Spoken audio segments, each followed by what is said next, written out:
Hey there, Ron. This is Mike Fortner. I just wanted to go over your post here just for a second. Diagram was pretty good. Uh, uh, Mostly, I wanted to just kind of clarify a couple of things. You probably don't really need to worry about the vertical forces, normal and gravity, because there's nothing really interesting going on there on the horizontal velocity and horizontal component. I think you're correct, but I want to just clarify something here that.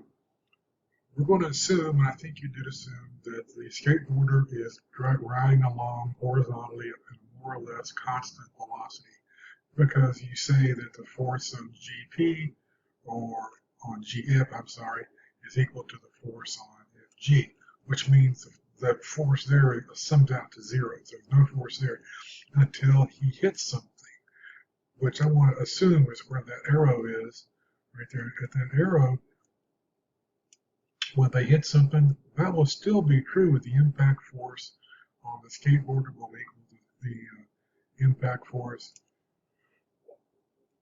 on the wall, pardon me, on the wall by the skateboarder. So that still averages out. So, but the acceleration until he impacts something, there is an equal and opposite force. That's true.